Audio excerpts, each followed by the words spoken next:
여러분 스스로 마음속에 언제부터 내가 내 인생을 시작했는가 그렇게 한번 물어보는 때가 있습니다. 저는 언제 내가 내 인생을 살기 시작했는가 하는 생각을 해보는데 어렴풋이 내가 이 세상에 태어났다 하는 생각은 14살 때 가졌습니다. 그리고 중학생이 돼서 중학교 3학년까지는 우리 기독교 학교고 그래서 아주 행복하게 잘 보냈습니다. 그런데 그때 이제 내가 나 자신의 인생을 시작해야겠다 그런 계기, 그런 동기를 만들어준 것은 같은 학년에 공부하던 내 친구들입니다. 그 가운데 한 사람은 우리 윤동주 시인입니다.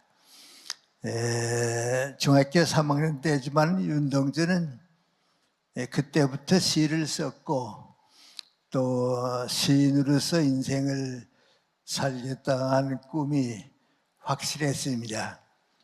나는 그 친구를 볼 때마다 지금은 병아리 시인이지만은 언젠가는 크게 자라서 우리 사회를 울려주는 시인이 될 것이다.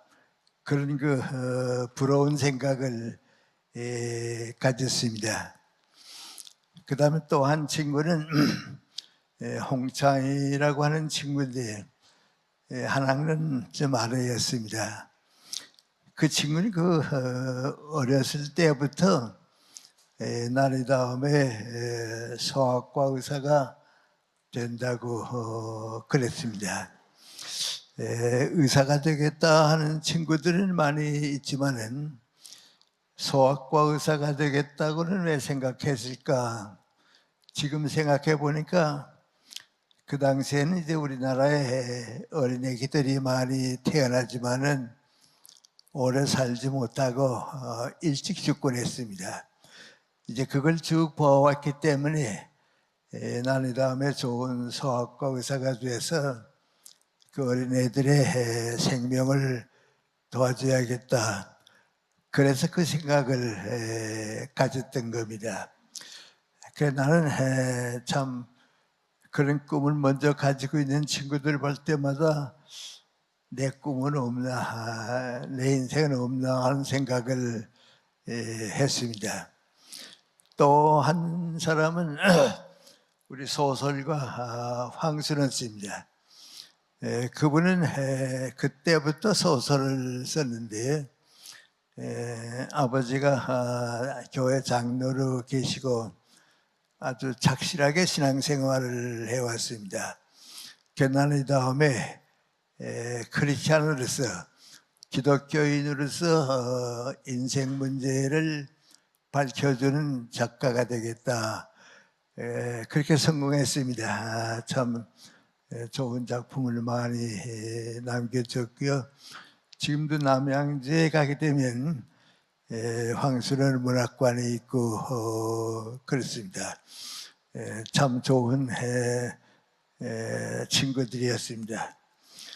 또 한 사람은 우리 기독교 학교이기 때문에 매일 채플 시간이 있는데 그 채플 시간에 와서 찬송을 부르게 되면 반주하는 친구가 하나 있었습니다. 이현웅이라고 하는 이름을 가졌는데 그 친구는 아버지가 교회 목사니까 어렸을 때부터 아마 이게 올겐을 연주한 모양입니다. 그걸 잘지 않으니까 예배 시간마다 그걸 했는데 내가 생각에는 그때는 어렸을 때니까 하여튼 연주를 하긴 했는데 그 마음에 뿌리가 자라고 있었으니까 후에 아주 좋은 작곡가가 됐습니다. 일본에 귀화해서 일본서는 한국 이름은 모르고 아주 유명한 작곡가가 되고 그랬습니다.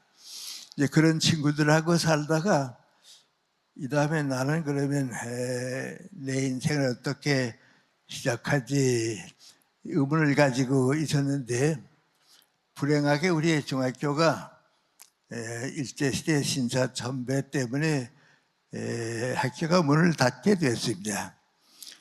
그래서 저도 이제 신사참배를 하면 안 되겠다 싶어서 학교를 자퇴하고 학교를 1년 동안 쉬게 됐습니다.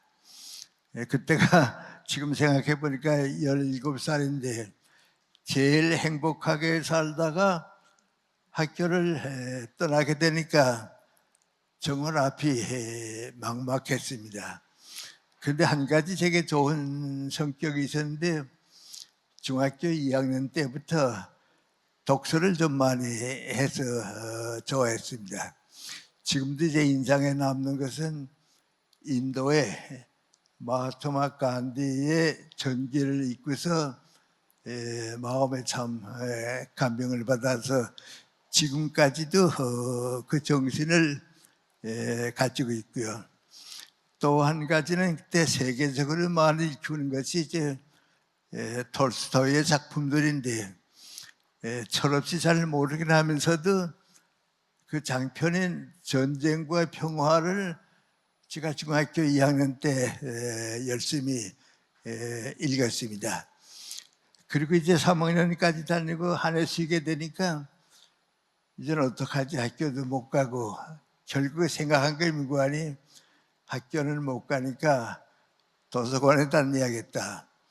그래서 아침 9시에 자전거 통학을 하고 있었는데, 시골에서 도서관에 가서 오후 5시까지 도시락 가지고 가서 책을 읽다가는 5시가 되면 집으로 돌아오고, 1년 동안 그렇게 도서관에 다니면서 많은 책을 읽었습니다.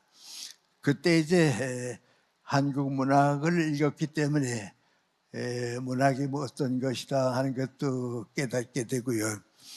도서관에 많은 책 가운데 우리말로 쓰여진 책은 눈에 띄지 않는데 일본말로 쓰여진 철학책들이 많이 있어서 읽었습니다. 아마 4권쯤 읽은 것 같습니다.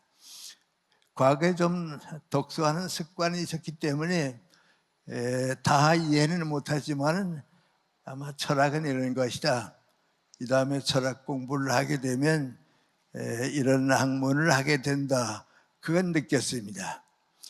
그리고 그렇게 좀 희망을 잃고 있을 때에 도산 안창호 선생님이 우리 고향이 비슷합니다. 그 도산 선생이 서대문 교도소에 있다가 건강이 좋지 못해서 휴양, 가출옥이라고 할까요? 건강을 회복할 때까지 고향에 와서 머물게 되었는데, 그때 우리 고향에 시골에 오셨습니다. 지금 기억하는 것은 10월인데요. 어느 토요일에 와서 시골 어르신들한테 강연을 해주시고, 다음은 이제 일요일이 됐습니다. 일요일에 교회에서 좀 긴 설교를 해 주셨습니다. 그리고 그 다음에 다시 형무소로 가서 세상을 떠났기 때문에 제가 그 도산 선생님의 살아계시는 마지막 강연과 설교를 들었습니다. 그 도서관에서 책을 읽고 마음의 무거운 문제를 가지고 있다가 도산 선생의 강연을 쭉 듣고 나니까 나도 저런 정신적 지도자가 될 수 있을까, 그런 생각을 했습니다. 그래서 어렴풋이 그 뜻을 가지고 있다가 1년 있다가 신사참배를 하더라도 다시 학교에 가야겠다. 그래서 이제 4학년에 1년 늦게 갔습니다.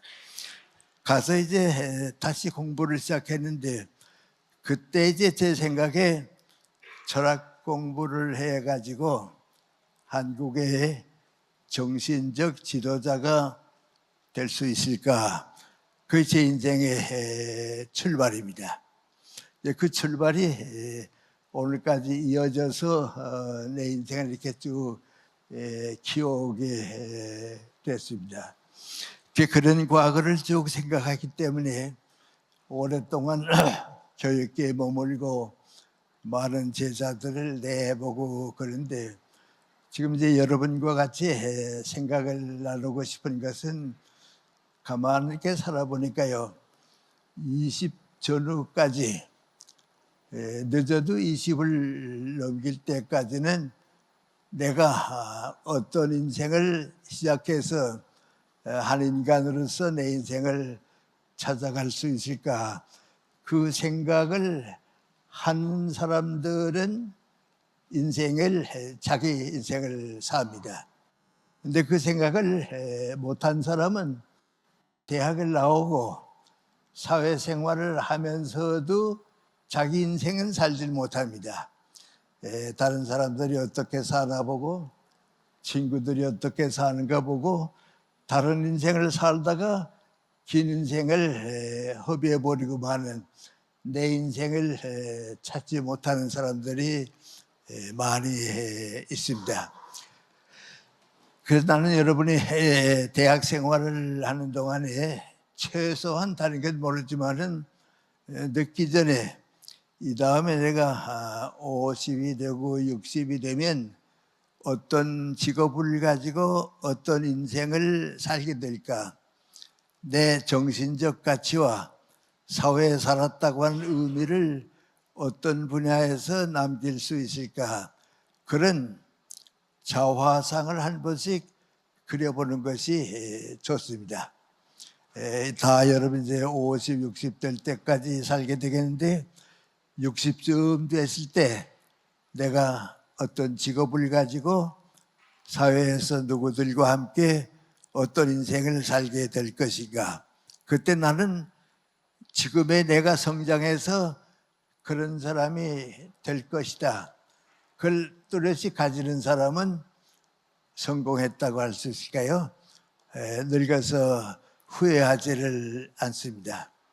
그리고 그런 아무 생각도 없이 그대로 사는 사람은 나이 들게 되면 내 인생을 잃어버리게 됩니다. 제가 연세대학교 가기 전에 중고등학교에서 교편을 좀 잡았는데 짧은 시간 교감 일을 좀 봤습니다.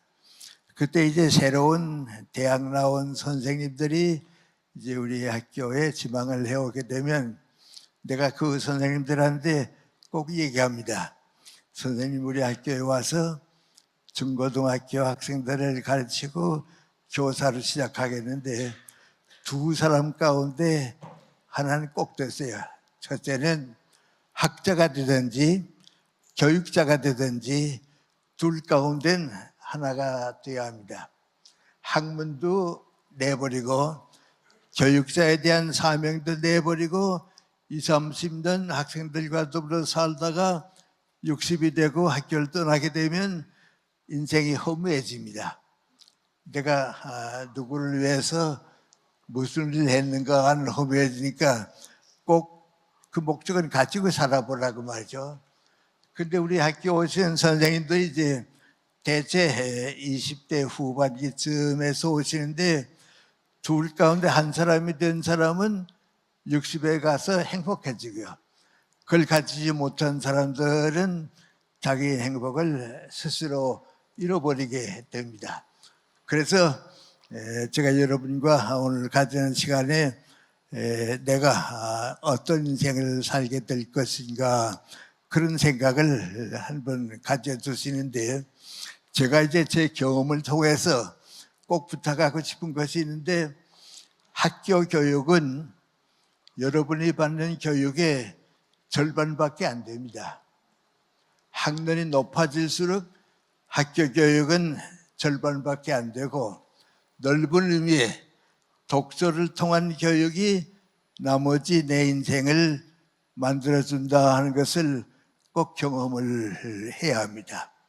그런데 우리는 교육이 잘못돼서 그걸 못합니다. 예를 들어 말하면 이제 미국에 가게 되면 중학교 선생님이 한 학기 나오거나 1년에 담임을 할 때 꼭 뭐라 그럽니까? 내가 여러분과 더불어 이번 학기라든지 이번 학년을 보내게 되겠는데 5권 책은 소개해 줄 테니까 그 가운데 3권은 꼭 읽으라고 말이죠.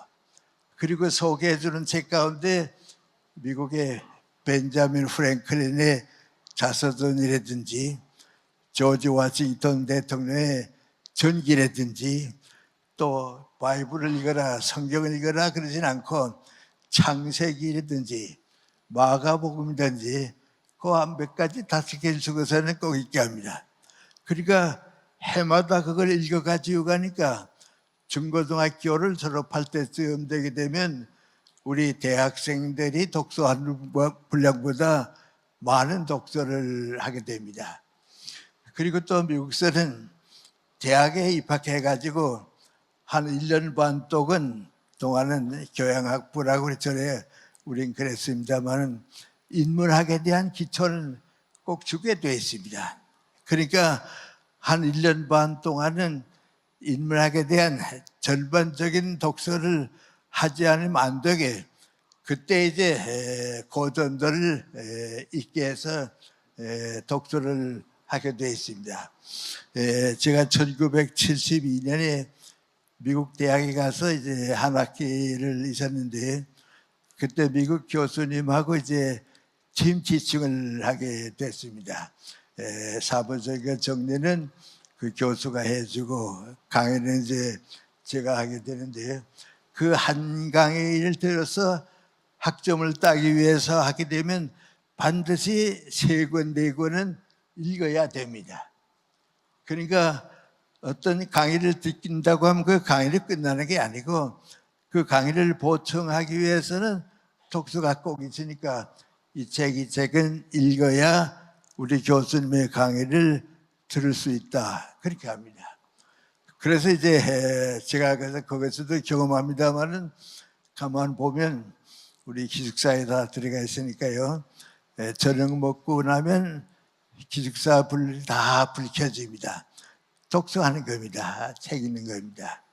12시에서 1시까지는 불이 꺼집니다. 커피 타임입니다. 나와서 이제 커피도 마시고 좀 쉬고 1시 반쯤 되면 또 불이 켜집니다. 그 이제 새벽 4시, 4시 반쯤 되면 불이 다 꺼집니다. 자는 겁니다. 그렇게 한 학기 동안을 내내 계속합니다. 근데 그 불 켜져 있는 동안은 뭐 하는가? 공부하는 겁니다. 그 공부가 무엇인가? 독서하는 겁니다. 그러니까 인간이 갖출 걸 다 갖춘 다음에 전공 분야로 가게 되니까 인간적인 조건, 한 시민이나 국민의 조건을 채우고서 자기가 가는 길을 가는데 불행하게도 우리는 이제 그런 교육을 받지 못했습니다. 그러니까 독서를 못한 사람은 대학을 나왔다고 해도 또 사회인이 됐다고 해도 인간다운 인간의 정신적 가치를 갖추지 못하게 됩니다. 좀 얘기를 낮춰서 말씀드릴까요?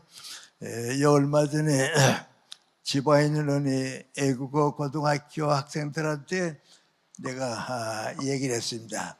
내가 교육자면서 너희들한테 이런 얘기를 해서 대단히 미안하다고. 그러나 지금 우리 교육이 잘못되어 있다고. 예를 들어 말하면 내가 체육선생인데 여러분 학생들한테 뭐라고 얘기하는 거 아니?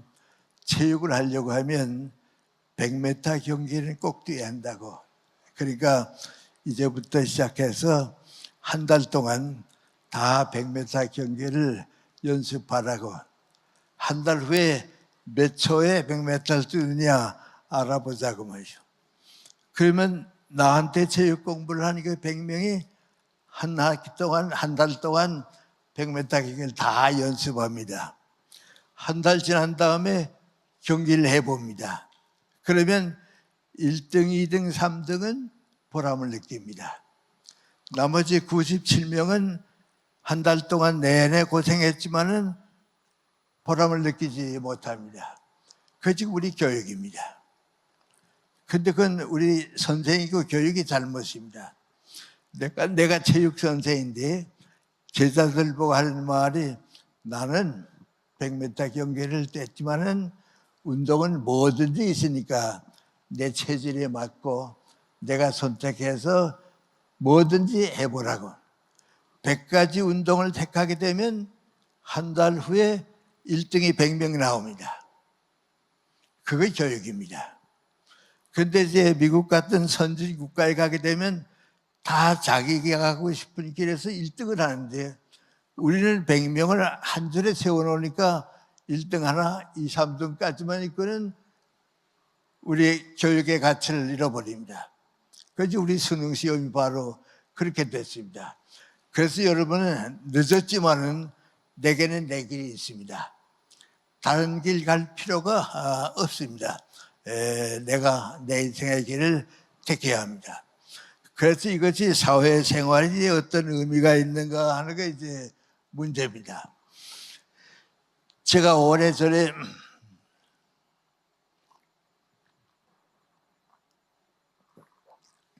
우리나라에 큰 기업체들이 있습니다. 삼성그룹, 현대그룹 이런 기업들인데 대졸 신입사원들 교육을 이제 회사에서 하게 되면 강의를 좀 해달라고 그래서 가주는 때가 있습니다.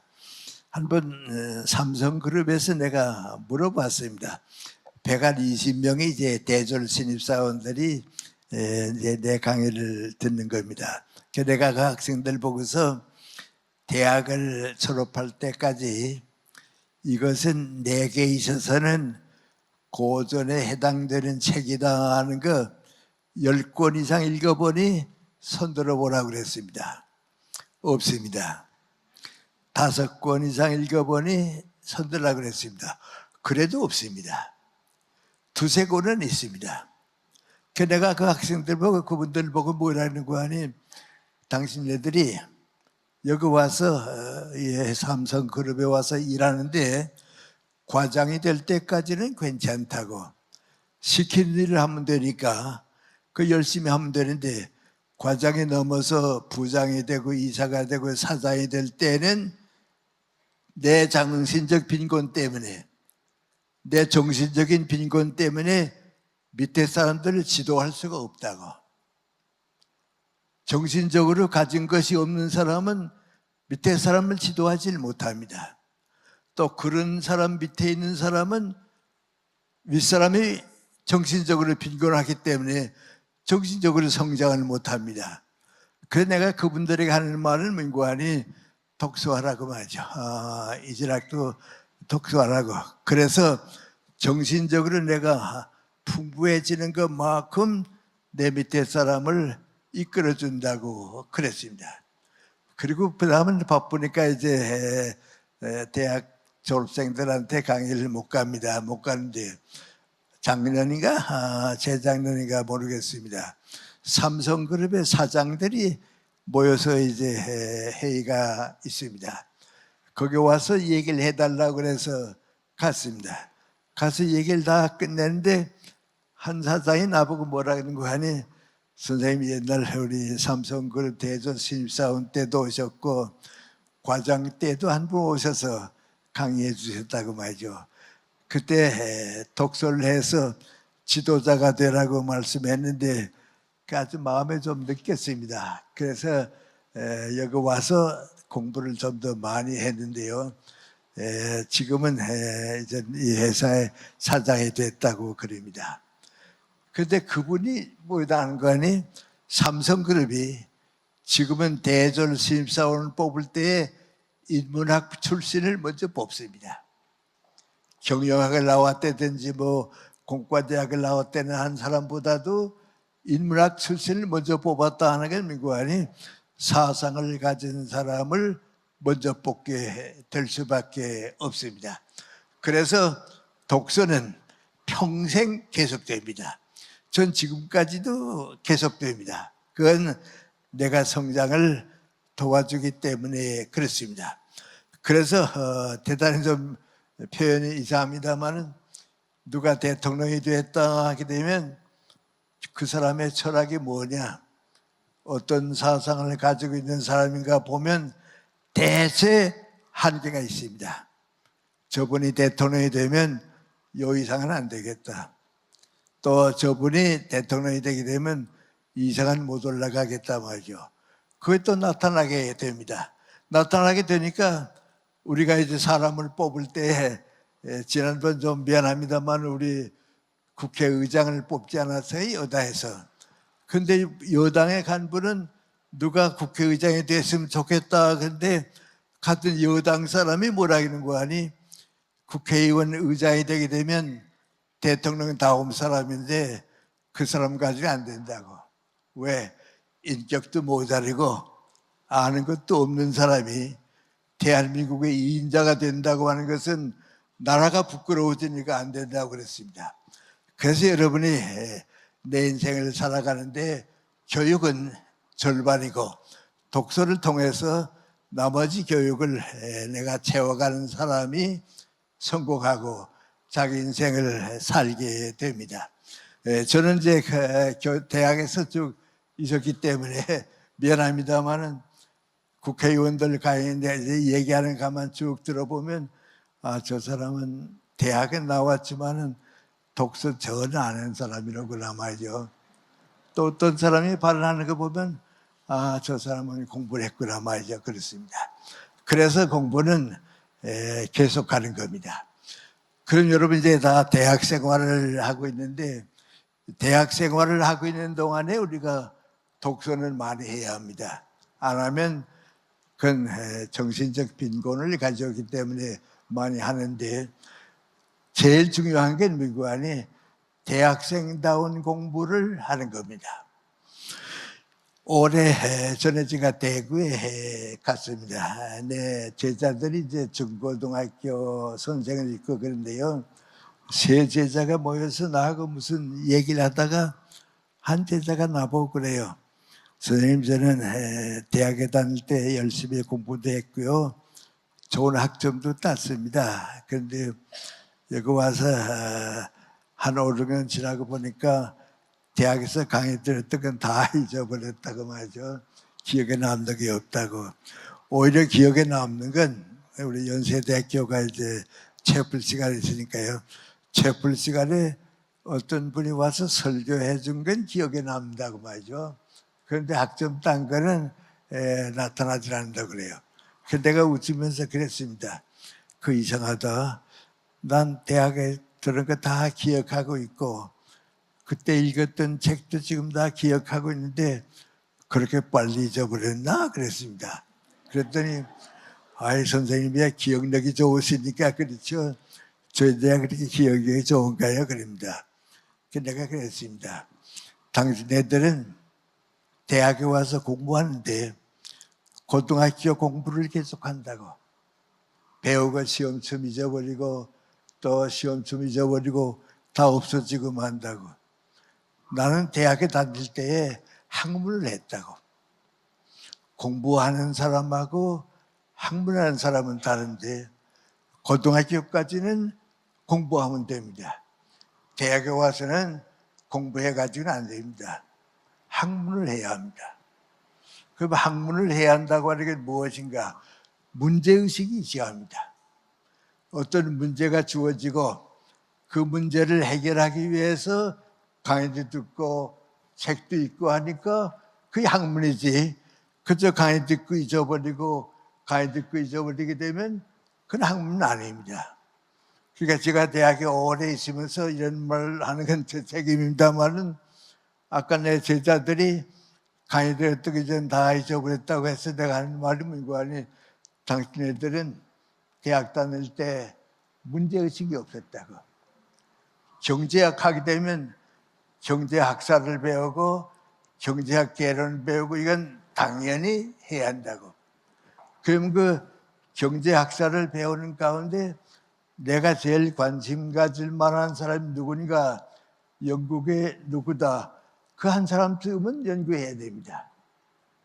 그러니까 대학에 다닐 때는 내가 전공하고 싶은 사람이 있는데 그 전공하고 싶은 사람의 한 사람쯤은 내가 가지고 그 사람의 책은 두세 권 읽어야 합니다. 그러면 문제의식도 생기고 이 다음에 내가 내 문제를 해결하려고 할 때 그분의 문제가 되는 건데 우리 그게 없습니다. 그 나한테 철학과인데요. 우리 학생들 보고 꼭 얘기하는 게 민구안이 철학사를 먼저 배우고 철학 개론을 배우고 이 두 가지를 배우고 나니까 내가 제일 관심 가지고 싶은 사람은 예를 들어 말하면 독일의 칸트다든지 또 미국의 윌리엄 제임스라든지 그 누구 한 사람쯤은 연구해야 합니다.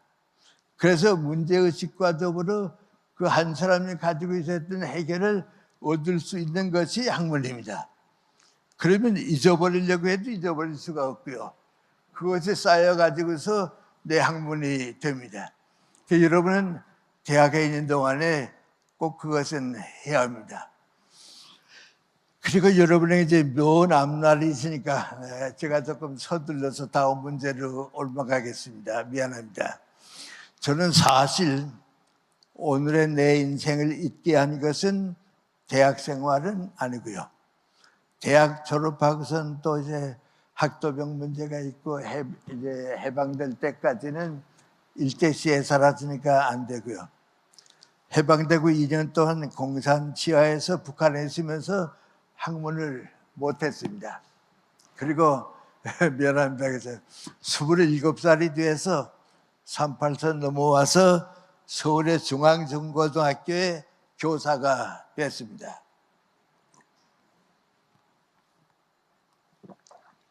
그 27살의 교사가 돼서 전쟁이 끝날 때까지 이제 7년을 교사 생활을 했는데 내가 내 인생의 제2단계는 하나는 이제 중고등학교 때에 사상가가 돼서 한국의 정신적 지도자가 될 수 있을까 그 꿈으로 대학을 나왔고요. 그 다음에 사회에 나와서 중학교 7년에 있는 동안에 그 꿈을 다시 찾았습니다. 오랫동안 놓치고 찾았는데 그 7년 중앙중고등학교에서 선생을 있으면서 두 가지를 내가 사회인으로서 배웠습니다. 첫째는 민구안이 학문은 계속했습니다. 중앙중고등학교에서 내가 가르치는 건 그렇게 높지 않습니다. 그러나 내가 대학 교수가 됐다고 하면 이런 강의를 했을 것이다 하는 공부는 중학교 있을 때도 했습니다. 왜냐하면 그건 내 학문이니까요. 사람은요, 아는 것만큼 일합니다. 모르는 건 일하지 못합니다. 그러니까 많이 아는 사람은 더 많은 일을 할 수 있고 모르는 사람은 더 많은 일을 하지 못합니다.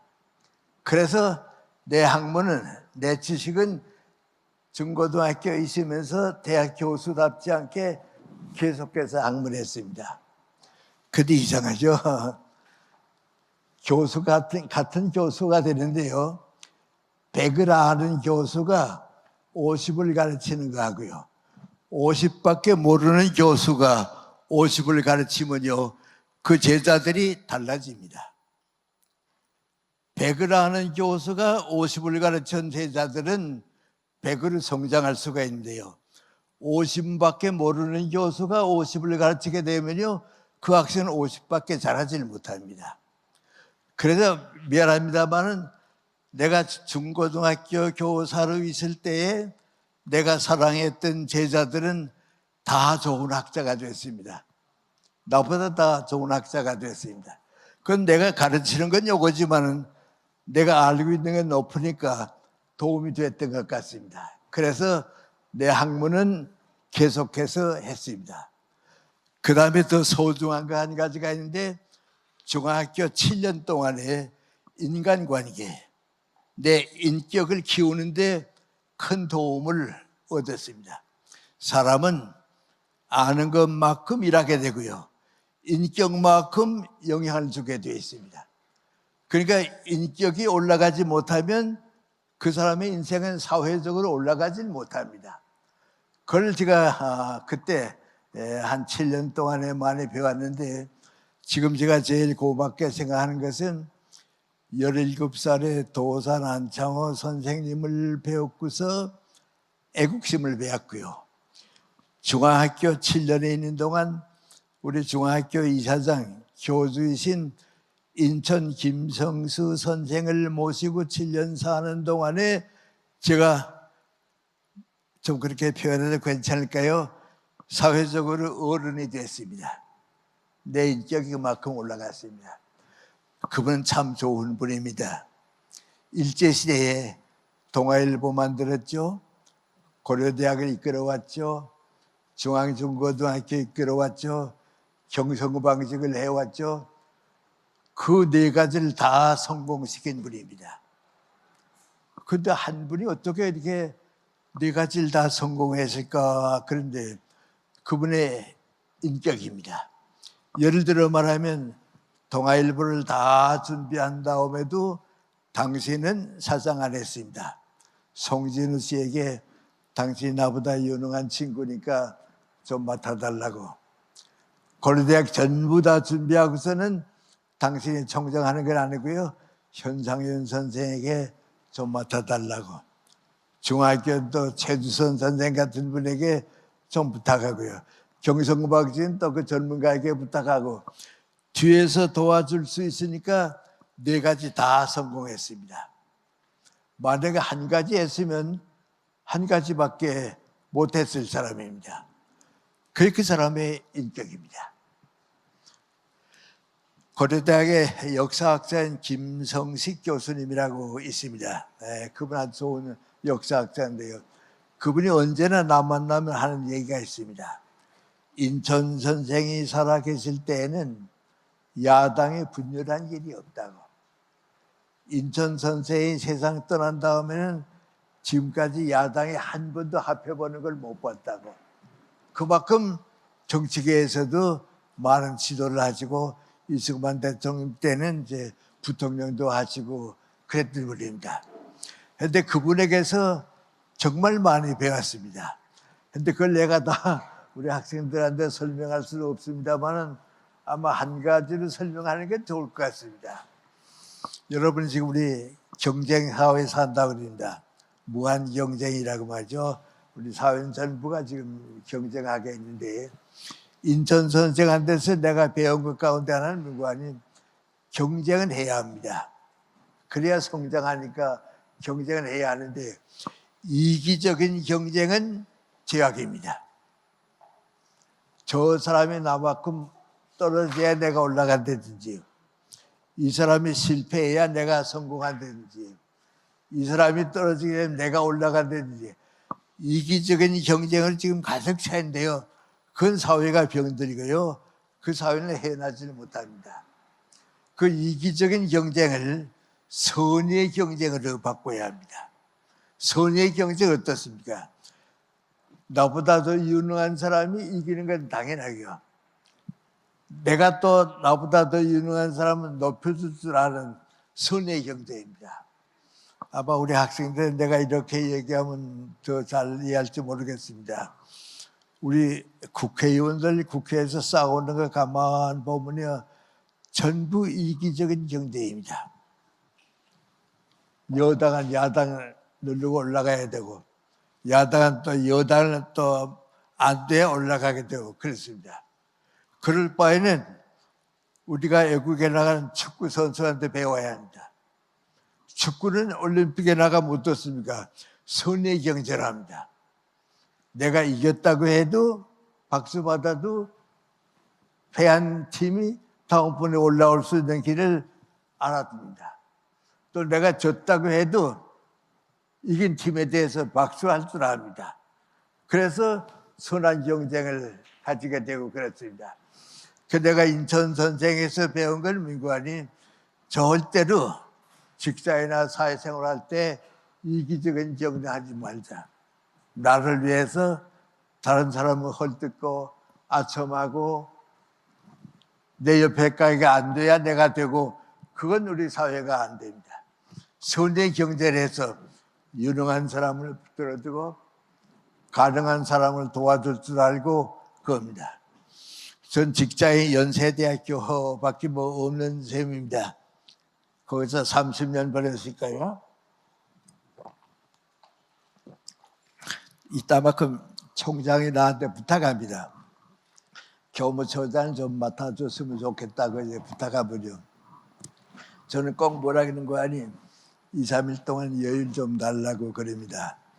그리고 2, 3일 동안에 우리 교수님들 가운데 교무처장으로 나보다 더 유능할 분이 없을까 보면 꼭 2, 3분이 있습니다. 그럼 총장 보고 뭐라 하는 거 아니, 내가 아는 것보다는 아무 교수님이 좋다고 말이죠. 난 또 다른 일로 도와드릴 테니까 꼭 그렇게 하라고 말이죠.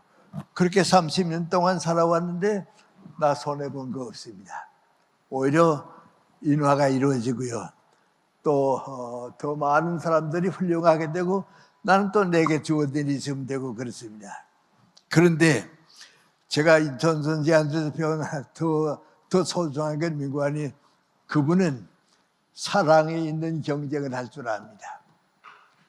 정치계에서는 나보다 훌륭한 사람을 출세할 수 있도록, 성공할 수 있도록 꼭 도와줄 줄 압니다. 또 가난해서 고생한 사람에게 도움을 줄 줄 알고 말이죠.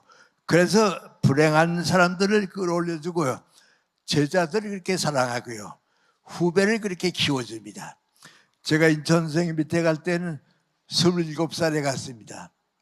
그런데 일찍 그분 알았기 때문에 아주 뭐 새내기 교사 선생인데요, 나를 대해주는 거, 나를 키워주는 거 가만 보면요, 내가 이 선생을 키워가지고서 우리 중학교에 좀 좋은 일꾼으로 만들었으면 좋겠다.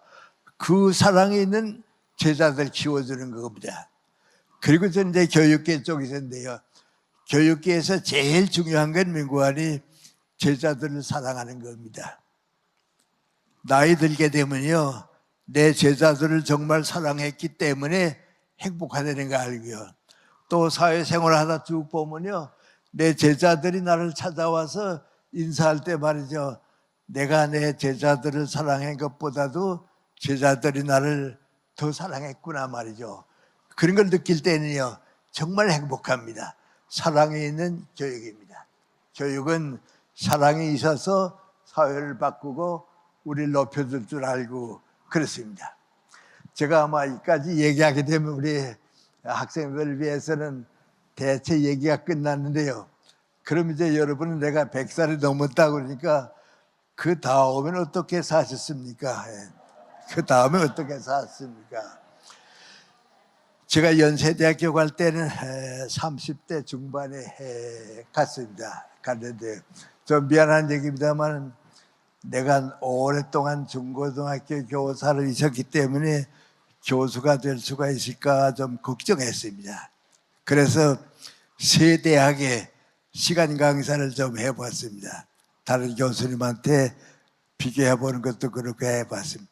근데 세 대학에서 다 전임으로 와달라고, 그래서 이제 연세대학교 갔는데요, 연세대학교 가서 학문적으로도 좀 자신이 생기고요, 또 인격적으로도 이제 좀 성장했고, 그러니까요, 떳떳하게, 미안합니다만은 같지만 좀 떳떳하게 교수가 됐습니다.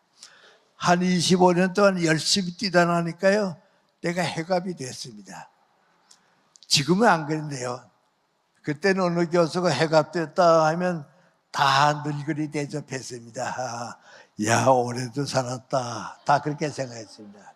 나도 그렇게 생각했습니다. 해갑이 되니까요, 내 후배 교수들이 나 늙은이 취급을 해요.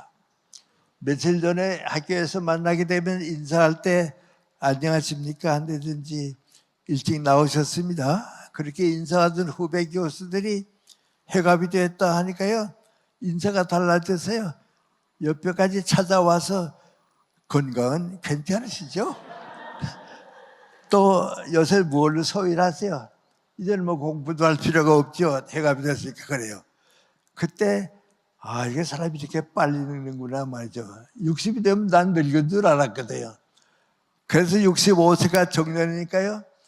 5년 동안 좀 열심히 일했습니다. 아, 이제 내 인생이 끝날 테니까 열심히 일했는데 정년이 됐습니다. 그러니까 정년되면 학교는 다 고맙다고 얘기를 하면서도 실질적으로 무슨 얘기하니 이제 늙었으니까 돌아가십시오. 가정으로 돌아갔다가 세상 떠날 준비하십시오. 후배들 교수들한테 잘 양보해 주세요. 그겁니다. 나도 이제 급할 때가 됐습니다. 이제 후배들한테 남겨주고 떠나야겠는데 가만 생각해 보니까요. 내가 얼마나 늙었나 하고 생각해 보니까요. 하나도 늙은 거 없어요. 공부도 더 하고 싶고요. 일도 더 하고 싶고요. 좋은 일도 많이 남아있는데 정년이라고 집에 돌아가면 그럼 어떡하는가 말이죠. 그래서 생각을 바꿨습니다. 그래서 성별회가 우리 철학과에서 있었는데요. 후배 교수들, 대학원 학생들 보고 그랬습니다. 나 오늘 늦둥이로 연세대학교 졸업하는데 대학 졸업생은 사회 나가면 일하는 법이라고. 내일부터 여러분과 함께 열심히 일할 테니까 많이 도와달라고. 나도 여러분 도와드리겠다고. 그래서 조금 과장해서 얘기하면요. 새 출발했습니다. 65세 제가 다시 출발했습니다. 시간도 많이 주어지고요. 일도 많이 주어지니까요. 학교 있을 때보다도 더 공부도 많이 하고요. 일도 더 많이 하게 됐습니다. 그러니까 일을 사랑하게 되고요. 행복해지니까요. 아, 이거 대학에 있을 때보다 더 많은 일 하고 보람 있으니까 즐겁게 일했습니다. 그대로 가니까 80이 됐어요. 80이 되니까요. 이제 내가 늙지 않았나 그랬어요. 이제 내가 늙은지 모르겠다. 내 친구인 안병 선생, 김태일 선생하고 한 번 만나서 가만 보니까 60에서 75세까지는 학문도 성장하고 모든 게 행복했는데 75세가 되니까 성장은 더 못한 것 같다. 그러나 늙지는 않았단 말이죠. 그럼 이제 80이 넘었는데 어떡하지 말이죠. 그래서 셋이서 의논을 했습니다. 이제는 더 성장은 사람이 늙는다는 건요. 성장이 끝나면 늙습니다. 인간적으로 늙는 것은요. 성장하는 사람은 안 늙어요. 성장을 못하면 그다음부터는 늙기 시작하는 거예요. 그래서 저는 80이 돼서 더 성장을 못할 테니까 얼마나 연장할까 말이죠. 얼마나 몇 해나 더 연장할까. 90까지는 연장해보자 말이죠. 90까지는 연장해보자 그랬습니다. 제가 지금도 한 가지 이제 좀 기억에 남는겠는데요. 우리 철학과의 정석회 교수님이 92세인가 3세인가 됐을 때입니다. 내가 모시고서 좀 멀리 가게 됐습니다. 차에 이제 뒷자리에 앉아서 같이 가는데요. 그 어른이 쭉 갔다가 심심하시니까 나보고 그래요. 가만히 있자 김 교수가 연세가 어떻게 됐더라 그래요. 그래서 76세입니다. 그랬더니 아무 말도 안 해요. 한참 있더니 뭐라 그런지 아세요? 좋은 나이 올시다 그래요. 좋은 나이 올시다. 90 넘어 보니까요. 76세가 얼마나 좋은 나이예요. 예. 그때 내가 뭐라는 거 아니? 아, 내가 90까지 살 수 있다고 하면 후회하지 않아야겠다 봐요. 그때까지 일했다고 봐야겠다. 그래서 80이 되면서 90까지 연장해 보자 그랬는데 다 갔습니다. 김태길 선생은 90 조금 전에 갔는데 그때까지 일했고요. 안병옥 선생은 93세에 돌아가셨는데요. 92세에 텔레비전에 나와서 얘기하는데 역시 나라 걱정해요. 그 90까지 갔어요. 그런데 내가 90이 되고 나니까요. 이제 늙었어요. 암만 생각해도 늙은 것 같아요. 왜냐하면 친구들 다 세상 떠났죠. 나 혼자 고독하게 남았죠. 그래서 이제 90이 돼서 이제 나도 늙었다. 이제 유종의 미를 거두어서 내 인생을 아름답게 마무리해야겠다 생각했어요. 그럼 인생을 마무리하는 방법이 뭔가 하고 생각해 보니까요. 지금 나한테 주어진 일들이 있는데 그 일만 끝내고서는 이제는 쉬면 되겠다 말이야. 일 안 하면 될 테니까 쉬면 되겠다. 그래서 일이 끝나면 이제 난 늙었다 생각했는데 한 가지 일 끝나면 또 다른 일이 생겨요. 또 일이 끝났다 하면 또 다른 일이 생겨요. 이것 봐라. 일이 끝나질 않는다. 95세까지만 가볼까 말이죠. 그 가보자 말이에요. 그랬습니다. 그래서 95세까지는 계속해서 쭉 일했어요. 그런데 95세가 되니까요. 늙어가세요. 내 정신이 늙은 게 아니고요. 내 몸이 늙어서 말을 안 들어요. 그 95세 돼서는요. 사람이 좀 정신이 늙는 건 아닌데 몸이 늙어서 따라오질 못하니까 할 수 없다 말이죠. 그 이제는 아마 늙었으니까 끝나게 됐다. 그럼 이제는 일도 안 생기면 끝낼 거라고 했는데 또 달라졌습니다. 97세가 됐는데요. 우연히 조선일보를 보니까요. 그 해 동안에 우리나라에서 제일 좋은 책을 써서 베스트셀러가 되고 독자가 많이 생기고 또 사회적으로 일 많이 한 사람 10사람을 뽑아서 발표를 했어요. 근데 그 10사람 가운데 내가 들어가 있어요. 그래서 제가 해보니까요. 이거 내가 괜찮다 말이죠. 97세 된 다른 사람 어떤가 하고 보니까 다 60대, 70대 중반까지예요. 나만 90까지 올라간 거예요. 97세까지 올라간 거죠. 근데 가만 생각해 보니까요. 내 책을 내가 읽어봐도 문장은 60대가 좋아요. 두 가지가 뚜렷한데요. 형용사가 많고요. 감정이 풍부해요. 책을 쓰는 사람들은 압니다마는 독자가 누구 책을 좋아하는가 하면요. 감정이 통해야 돼요. 나이 많은 사람이 썼어도 젊은 사람하고 감정이 통해야 하고요. 또 독자가 생각 못했던 느낌을 80이 된 분은 그걸 가지고 있었구나 말이죠. 그 공감대가 있어야 하거든요. 그것 때문에 아마 97세에 그 10사람 가운데 된 것 같아요. 그래서 좀 미안합니다만 내가 나보고 하는 말이 뭐고 하니 너 아직 안 늙었단 말이죠. 남이 안 늙었다는데 왜 늙었다고 생각하냐고 말이죠. 잘 가면 100세까지 갈지도 모른다. 100세가 표준이니까요.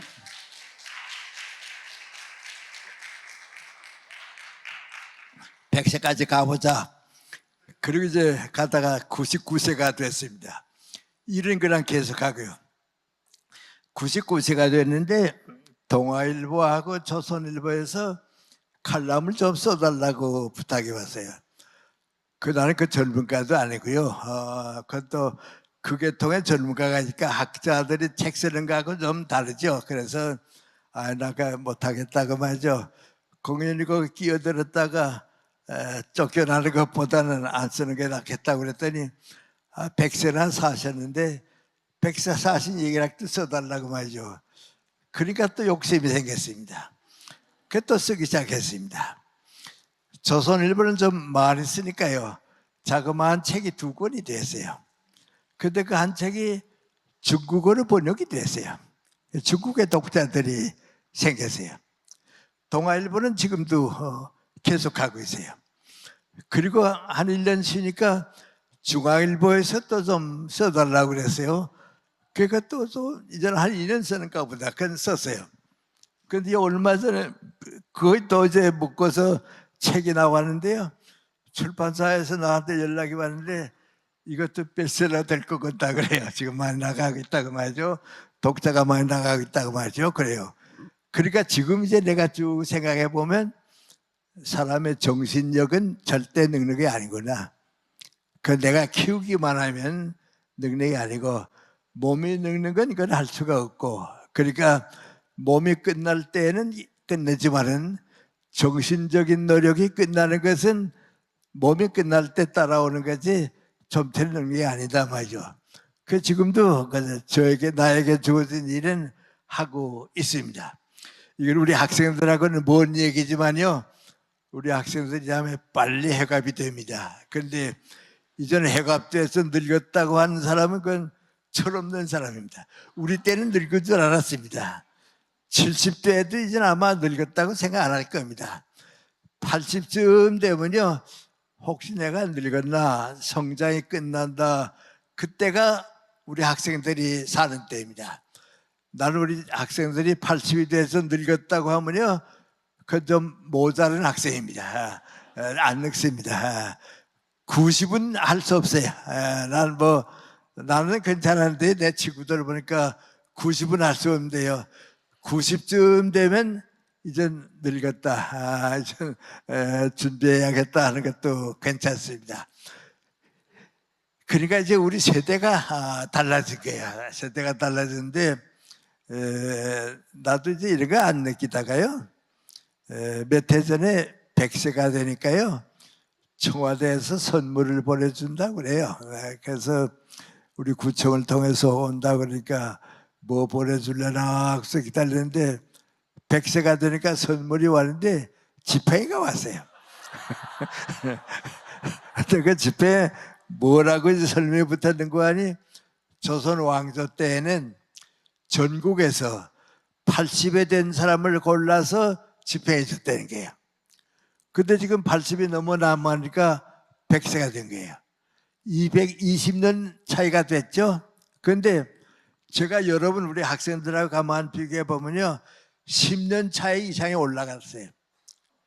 이제 우리 시대하고요. 10년 이상 연장이 됐어요. 그러니까 90쯤 되면 늙었는지 모르겠다 생각하지만은 90이 전에 늙었다고 할 필요가 없어요. 그럼 그렇게 되게 되면 우리 한 인생이 어떻게 달라지는가? 일찍 성장하니까요. 일찍 성장하니까 청년기가 줄어들어요. 또 90까지 늙지 않으니까 노년기가 또 줄어들어요. 그러면 노년기는 얼마 안 되고요.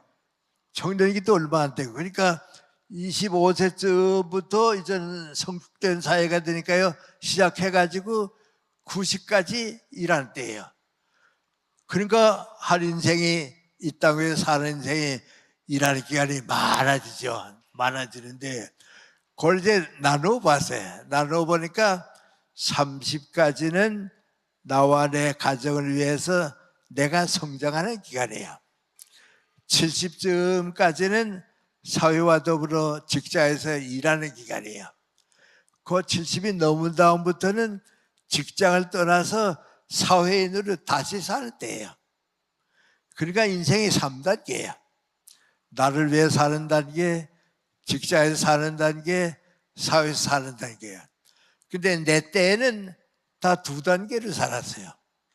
30까지는 교육을 받고요. 65세까지는 직장에서 하고요. 그런 가정으로 돌아가서 2단계를 살았는데 나는 이제 내가 생각해 보니까 3단계를 산 거예요. 지금까지 이제 일하고 있으니까 좀 3단계가 길어졌어요. 그럼 이 3단계 가운데 제일 소중한 게 언젠가 제일 소중한 게 언젠가. 학생 때부터 90까지 갈 수 있는 힘을, 꿈을, 희망을 가지고 출발해야 돼요. 나는 90까지 갈 수 있다 말. 90까지는 사회적으로 얼마든지 갈 수 있다. 그 꿈을 가져야 돼요. 그리고 이제 90까지 가고 보면 사과나무는 자라가지고 열매를 맺어야 나무꾼이 된 거죠. 내가 살아보니까요. 내가 우리 사회를 위해서 열매를 남겨준 건 언제부턴가 가만 생각해 보니까요. 내 경우는요. 60에서 80까지인 것 같아요. 내 나이에서 60에서 80까지가 없었으면 우리 사회가 나한테 받는 게 없어요. 그러니까 사회 사람들이 나보고 수고했다든지 고맙다든지 하는 얘기를 왜 하는가? 그 나이에 사회 열매를 줬기 때문에. 그런데 저는 조금 더 오래 준 셈이에요. 그러니까 지금도 밖에 나가게 되면 고맙다든지 그런 인사받는 건 민구안이 뭔가 일을 하고 있기 때문에 그런 거예요. 그래서 인생이 완전히 달라졌기 때문에요. 우리 학생들은 우리 같은 늙은이하고 비교해보지 말고요. 더 오래, 더 많은 일을 하게 됩니다. 그럼 그러기 위해서는 뭐 해야 하느냐? 계속해서 공부해야 합니다. 꼭 공부해야 합니다. 난 요새 우리 제일 많이 하는 얘기가 뭔가 하니 60쯤 돼서 정년퇴직을 하게 되면 그때 출발해야 합니다. 그때 출발하는 사람은 80, 90까지 가고요. 이젠 정년이 됐다고 출발하지 않으면 그걸로 끝나게 됩니다. 그러니까 다시 출발하는데 그 출발이 민구안이 공부해야 합니다. 뭐든지 배워야 합니다. 그 다음에 두 번째 필요한 게 민구안이 사람은 일을 놓치면 인생이 끝납니다. 일해야 합니다. 그리고 마지막 한 가지 민구안이 사회에 대해서 내가 무엇인가 봉사해야겠다고 하는 생각, 그게 제일 소중합니다. 제가 아마 다음부터 질문 시간도 있겠습니다만 결론 삼아 말씀을 드리는데요. 오늘 내가 이만한 인생을 살게 된 교훈은 우리 아버지가 중학교를 입학했을 때 나한테 주신 말씀입니다. 제가 건강도 좋지 못하고 가난하게 살다가 중학생이 되니까 아버님이 많이 저한테 기대가 커졌습니다. 중학생이 될 때 나보고 하신 말씀입니다. 너 이제부터 긴 인생을 살아가게 되겠는데 항상 나와 내 가정 걱정만 하게 되면 내가 가정만큼밖에 잘하지 못한다. 친구들과 더불어 좋은 직장을 만들고 열심히 일하게 되면 그 직장의 주인이 되고 그 직장과 더불어 사회봉사하게 된다. 근데 꽃 같은 사람이 항상 민족과 국가를 걱정하게 되면 자기도 모르는 동안에 민족 국가만큼 커질 수 있단다. 그 인생이란다. 그겁니다. 근데 나도 그거 몰랐습니다. 다 잊어버리고 살다가 연세대학교 와서 30년 동안 쭉 있으면서 우리 아버지 말씀이 꼭 맞습니다. 대학을 위해서 일한 사람은 대학과 더불어 정년퇴직하면 남는데 대학에서 내가 무엇을 얻을 수 있을까 하고 생각했던 사람은 정년이 되게 되면 대학이 잊어버려요. 그리고 자기 인생도 끝나요. 그런데 나와 내 친구들 안병수 선생이나 김태일 선생은 대학에 있을 때도 항상 민족과 국가를 걱정했습니다. 그러니까 정년퇴직하고도 지금까지 90까지 다 일한 건 민구안이 우리의 관심이 민족 국가와 더불어 있었기 때문에 그렇습니다. 이건 공식입니다. 여러분 누구나 꼭 같습니다. 나를 위한 기간, 직장을 위한 기간, 사회를 위한 기간입니다. 내가 연세대학교 정년을 끝났으면 물고기가 강에서 살다가 그걸로 끝날 뻔했습니다. 근데 연세대학교 정년퇴직하고 80까지 계속했기 때문에 강 속에 살던 물고기가 바다에 나간 것 같았어요. 더 넓은 세상에서 더 많은 일을 하게 된 겁니다. 그게 내 인생입니다. 그리고 그런 인생을 어떻게 보았으면 좋을까? 요새 많은 젊은 사람들까지도 불가에서 우리에게 가르쳐준 인생관을 받아들이는 친구들이 많이 있어요. 고해와 같은 인생이라고. 살아봤댔자 뭐 고통이지. 애기 키워봤댔자 고생밖에 없지. 고해와 같은 인생이라고 자꾸 그런 얘기하는데 그건 잘못입니다. 고해와 같은 인생이 아닙니다. 행복한 인생입니다. 그 행복을 자기가 잃어버리곤 고해와 같은 인생이라고 얘기하는 겁니다. 제가 90 넘어서 지방어느 대학에서 상을 좀 받게 됐습니다. 상을 받기로 결정했으니까 거절할 수도 없고 이제 상을 받게 됐습니다. 상을 받으러 갔는데 상을 받고서 내가 이렇게 자랑스럽고 영광스러운 상을 받았는데 사실 내가 따져보면 나 상 받을 자격은 없다고, 내가 무슨 특별한 직책을 맡은 것도 없고 큰 업적을 남긴 것도 없고 나보다 훌륭한 사람들 많이 있다고. 근데 왜 나야 상을 주는가 하고 가만 생각해 보니까 조그마한 거 한 가지는 있다고. 그 한 가지 때문에 나 상 받을 자격이 있다고. 그게 뭐냐? 오래 사시는 동안에 고생 많이 하셨습니다. 그걸로 주는 건 받겠다 그랬어요. 아마 나만큼 고생 많이 하고 산 사람은 없을 거예요. 역사의 제일 어려운 시대를 살았습니다. 그런데 그러면서 내가 뭐라는 거 아니? 그러나 나는 지금 상을 받을 만큼 누구보다도 행복하다고.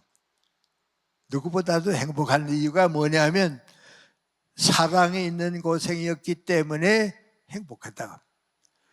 사랑이 없는 고생을 백세하라고 하게 되면 그건 정말 고요와 같은 인생인데, 내가 내 가족을 사랑하고 정말 내 제자들을 사랑하고 이웃을 위하고 가난한 사람들 위해서 걱정도 해보고 나라 위해서 걱정도 해보고 전쟁에 고통받는 사람들 위해서 기도하는 마음도 가져보고 그걸 가지고 살았기 때문에 내가 행복하다고. 그러니까 이웃을 위해서, 제자들을 위해서, 다른 사람들을 위해서, 사랑을 필요로 하는 사람들을 위해서 내가 사랑을 주는 고생을 했기 때문에 나는 누구보다도 행복하다고 그랬습니다. 누구보다도 행복합니다. 그건 죄입니다. 그래서 오늘 이렇게 소중한 시간을 저에게 주셨는데요. 우리 학생들 여러분하고 나누고 싶은 얘기는 민구안이, 여러분 다 100세쯤 되시고 내 나이가 됐을 때요, 난 참 행복했다고 많은 사람이 고맙게 생각하고 감사하다고 인사하고 나보다 더 행복한 사람은 없을 것이라고, 그런 인생을 누구나 찾아서 누릴 수 있고요. 그런 생각을 가지는 사람들은 생각이 넓어집니다. 강에서 바닷가에 나오게 되고요. 넓게 일하게 되면 나 자신이 나도 모르게 개인으로 시작했다가 국민의 한 사람으로 자라가지고 이제는 세계 시민에 동조할 수 있는 위치가 됩니다. 세계 어떤 사람하고 만나도 같은 걱정을 하고 같은 역사를 살게 되고 같은 세계 속에 사는 나 자신을 발견하게 될 것입니다. 아마 그것이 제가 우리 학생들 여러분에게 나눠드리고 싶은, 내가 나를 쓰는 가장 좋은 마음의 선물을 여러분한테 드리고 싶다 하는 마음으로 이 말씀을 끝내야 하겠습니다. 고맙습니다.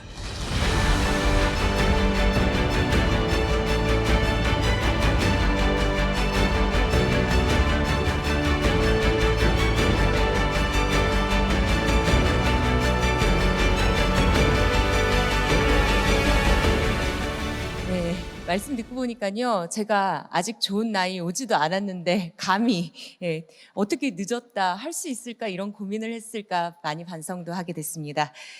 오늘 이렇게 교수님과 말씀 나눌 수 있어서 너무 감사하고 굉장히 영광으로 생각하고 있습니다. 우리 학생들도 같은 마음일 텐데요. 자, 그러면은 오늘 말씀 듣고서 이제 질문들을 좀 모아봤어요. 정신적 가치와 성장 그리고 철학적 사유가 삶의 원동력이 된다 이런 말씀도 해주셨는데, 근데 이 철학적 사유가요 어떻게 이제 나의 삶뿐만 아니라 세계 시민으로서의 삶과 봉사로 이어지고 또 사회 변화까지 이끌 수 있을지 그런 점도 궁금합니다. 우리 사람을 가리켜서 생각하는 동물이라고 그러거든요. 생각이 없으면 동물이기 때문에 생각하는 동물이다. 그런데 생각하는 동물이라고 하는 것은 생각을 가지고 산다 그 말이거든요. 그러면 생각을 하는 것만큼 살게 되는 거죠. 근데 그 생각 가운데 제일 높은 생각이 어떤 생각인가, 또 제일 누구나 생각해야 할, 세계 어느 나라에 살든지 또 한민족 가운데 살든지 직장 가운데 살든지 제일 넓은 생각이 있어야 합니다.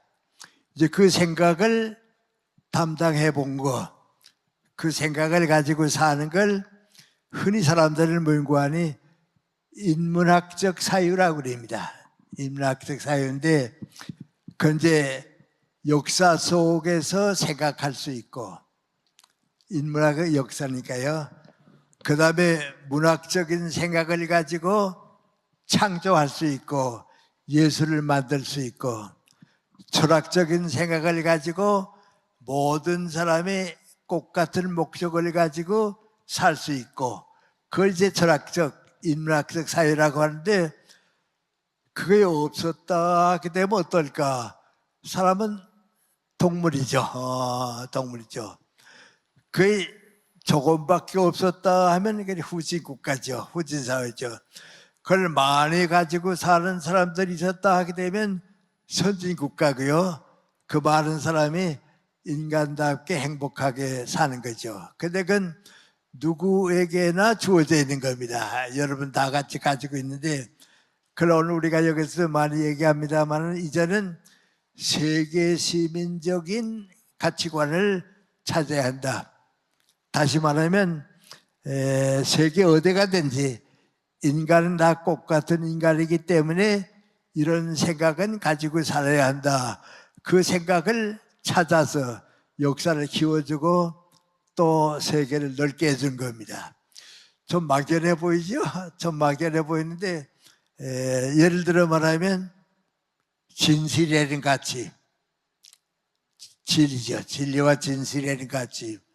그 다음엔 자유와 창조의 가치, 정신적으로 창조할 수 있는 자유. 그 다음에 제일 중요한 건 민구하니 인간의 가치, 사람이 사람을 살아갈 줄 아는 휴머니즘의 가치. 그거 이제 탐구해 가는 거.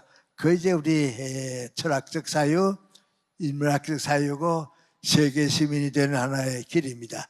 너무 넓게 얘기한 것 같은데, 그런 것을 찾아가고 그렇게 살기를 원하는 것이 우리 대학입니다. 대학은 세계적으로 그걸 줘야 합니다. 그런데 이제 우리나라 대학은 그걸 못 가지고 있는데요. 미국 사람들 보고 물어보세요. 너희 정부의 업적이 컸냐? 하버드 대학의 업적이 컸냐? 그러면 그야 하버드 대학의 업적이 크지 그럽니다. 영국 사람들한테 물어봅니다. 너희 정치가들이 준 게 더 많냐? 옥스퍼드 대학이 남겨준 게 더 많냐? 그러면 그야 대학이 준 게 남지 그랬습니다. 대학은 그러니까 세계 시민적 사유를 창조해서 주고, 역사나 사회는 그걸 받아가지고 사는 거. 그 이제 우리 시대는 안 됐죠. 그러나 언젠가는 우리 대한민국도 그런 위치까지 갈 수 있는 책임 가지는 거. 전 우리 오늘 여기 와서 우리 대학이 그런 그 세계 시민적인 사유를 찾고 있는 대학이다 할 때에 참 좋은 희망이다, 좋은 꿈이다. 그런 꿈을 가지고 우리 교수님들과 학생들이 노력했으면 좋겠다. 그런 그 좋은 인상을 받았습니다. 그럴 거라고 봐서 좋을지 모르겠습니다. 예. 네, 세계 시민적인 생각과 가치가 더 나은 사회를 창조할 수 있다 이렇게 말씀을 해주셨는데요. 그리고 또 이제 저희 학생들의 질문을 받아보기도 했어요. 말씀하신 것 중에서 이제 독서가 교육의 절반이 독서다라고 말씀을 하셨는데, 요즘은 좀 영상 미디어의 시대 아니겠습니까? 학생들은 책도 읽지만은 뭐 영상 미디어를 통해서 지식도 얻고 정보도 습득을 하는데, 과연 이 영상 미디어를 통한 것이 철학적 사상을 키우는데도 도움이 될 수 있을지 이런 것도 궁금합니다. 우리 지식에는 세 가지가 있는 것 같아요. 배워서 아는 지식이 있어요. 학교에서 이제 글도 배우고 배워서 아는 지식인데, 그 배워서 아는 지식은 누구나 다 이제 가지고 있는 거고요. 그 다음에 공통된 지식이 있어요. 누구나 다 같이 아는 지식. 못 배운 사람은 못 가지지만 이제 공통된 지식은 이제 그걸 상식이라 그래요.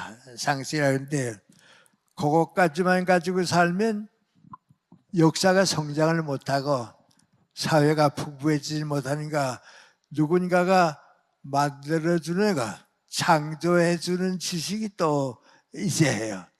그런데 창조해주는 지식은 요새 여러분이 가지는 무슨 뉴스를 듣는다든지 뭐 누구나 다 가지고 있는 그 사회 상식이라든지 그건 넘어서야 되죠. 근데 요새는 그만 독서를 하지 않고 그러니까요. 전부 상식만 가지면 된다. 그런데 그럼 상식만 가지게 되면 머물러 버리고 마니까요. 더 올라를 못 가죠. 그러니까 이제 지식이라고 하는 건 뭐고 하니 창조하는 데 능력이 있습니다. 그 우리 문학이라든지 철학이라든지 문학이라든지 얘기할 때 문학의 가치가 어디에 있는가? 그건 문학은 항상 창조하는 겁니다. 그 작가들의 생각이 다 다르잖아요. 그리고 또 한 가지가 있습니다. 이건 우리 대학 생활을 하는 사람들도 있다만큼 이제 하긴 뭐 대학만 아니고 우리 교육부도 그러긴 합니다. 이런 경우가 있어요. 내가 연세대학교에 있을 때요. 자연과학을 가르치는 교수님들, 그 교수님들이 이제 나보고 와서 하는 얘기가 있습니다. 선생님, 우리는 이제 입학시험이나 학기말 시험을 보게 되면 시험 문제 내면 답이 하나밖에 없으니까 확실합니다. 안 된 건 안 된 거고 된 건 된 거고 확실한데 사회과학을 가르치는 교수님들을 가만 보면 확실하지 않다고. 이것도 됐다 이것도 됐다 그건 안 될 것 같다 그런지 정확하지 않다고 말이야. 그리고 인문학을 하는 사람들은 민관이 정확한 답이 없다고 말이야. 다 딴 생각한다고 말이죠. 그러니까 정확하지 못하다 그래요. 그 내가 이제 그분 보고 하는 말이 민관이 우리가 인문학을 공부 안 하고 대학에다 들어왔기 때문에 그런 생각을 하는데 자연과학은 하나의 물음에 대해서 하나의 답이 나와야 합니다. 그건 하나의 답. 삼각형의 내각이 180도다 하면 다른 건 안 됩니다. 그런데 사회과학에는 하나의 답이 안 됩니다. 예를 들어 말하면 민주주의가 어떤 것인가 하면 하나의 답까지는 안 됩니다. 이 사람이 얘기하고 이 사람이 얘기하고 이 사람 뭐 이 사람 얘기하고 다 얘기하면 그럼 그 가운데 어느 게 맞느냐? 타당성이 있는 것. 그래서 이것이 이것보다 낫겠다. 이것이 이것보다 낫겠다. 그걸 고른다고 말이죠. 그 시험이 그 점수를 줘야 한다고 말이죠. 근데 나같이 인문학을 하는 사람은 어떤가? 답이 하나가 있으면 큰일 납니다. 사랑이 뭐냐 할 때 한 가지만 답하게 되면 그건 없어지고 말겠대요. 사랑이 뭐냐 할 때는 100사람이 100가지, 1000가지면 1000가지가 돼요. 요새 우리 데이트하다가 애인을 죽인다는 그런 게 많이 나왔거든요. 이제 그 데이트하다가 애인을 죽이는 사람 인구하니 사랑은 연애고 연애는 빼앗아 가지는 거고 날 떠나면 죽일 놈이고 그 하나다가 하니까 애인을 죽이게 되거든요. 사랑은 여러 가지가 있는데 그때 다 다른 건데요. 무엇이 또 공통적 가치가 있냐 이제 그걸로 보는 거죠. 그래서 우리가 여기 이제 요새 상식을 위해서 뉴스를 본다든지 근데 그건 상식이고 지식은 그 이상에 있다는 거. 그러면 독서를 해야 되고요. 창조는 그 꼭대기에 있는 거니까 거기까지 올라가면 더 좋고 말이죠. 그런 그 계층으로 보면 좋을까요? 그렇게 예. 네, 아무래도 상식을 뛰어넘는 뭐 창조적인 지식 그리고 이런 힘을 키우기 위해서는 또 독서가 필요하다는 말씀까지 저희가 들어봤습니다. 그러면 그 다음 질문도 받아봤는데요. 지난 한 세기 동안 대한민국은 정말 다이나믹한 변화를 이어왔습니다. 일제시대 때부터 전쟁과 민주화 또 세계화되는 과정까지 겪으시면서 교수님께서 찾으신 지혜는 어떤 것인지 또 지혜와 지식의 차이를 말씀하시자면 어떻게 설명해 주실 건지 궁금합니다. 지식하고 지혜하고는 그 함께 있긴 있는데요. 지혜는 생활에 필요한 거고 지식은 아는 데 필요한 거야. 그러니까 이제 무엇을 알고 싶다 할 때는 지식, 그건 진리라고 그러고요. 생활하는 데 필요한 것은 지혜, 그것은 우리가 삶의 가치가 되고 그런 것 같아요. 아까 내가 얘기하면서 인천 선생이 얘기를 했는데 그런 분을 우리가 뭐라는 거 아니? 참 지혜가 있는 분이다. 사는 데서 가치를 찾아주는 것이 지혜니까요. 참 지혜로운 분이다. 그래요. 또 젊었을 때는 용기가 있어야 하고 장년기에는 신념이 있어야 합니다. 옳고 그런 것을 따지하는데 늙으면 지혜가 있어야 한다 그러거든요. 그 지혜는 뭐하니? 다 경험해보고 나니까 이렇게 살자면 안 되겠더라 해서 지식보다 넓어지고요. 지식은 지식이고요. 지혜는 좀 넓어지고 그래요. 나는 요새 이제 어린 학생들하고 이제 좀 얘기해 보게 되면요. 선생님 살다 보면 자꾸 미운 학생이 생기고요. 원수가 생기고요. 싫은 사람이 생기는데 그거 어떡하죠? 그래요. 그래서 내가 웃으면서 너희 뭐 어렸을 때만 그런 줄 아냐? 어른 돼도 그렇단다. 어른 돼도 질투심도 느끼고 싫은 사람도 생기고 원수 같은 사람도 생기고 그 이상해요. 그 없을 것 같은데 생겨요. 우리 대학 같으면 지성인 아니에요? 거기 가면 그런 거 없을 것 같은데 또 그래. 예를 들어 말하면 그중에 예입니다. 누구 하는데 아니고요. 영문학과 하는 게 있거든요. 그 이제 대학에 영문학과 하게 되면 영어학이 있고 영문학이 있거든요. 근데 이제 영어학에 원로 교수가 있고 그 밑에 사람들이 있고 문학에 또 원로 교수가 있고 그 밑에 사람이 있거든요. 근데 그 어학의 원로하고 문학의 원로하고가 잘 조정해주면 밑에 사람들 다 화합이 잘 돼요. 근데 이 두 사람이 의학계통이니까 문학계통에 누가 더 유명해지냐, 문학계통이 더 유명해진다 하면 의학계통 교수는 어떻게 거 아니?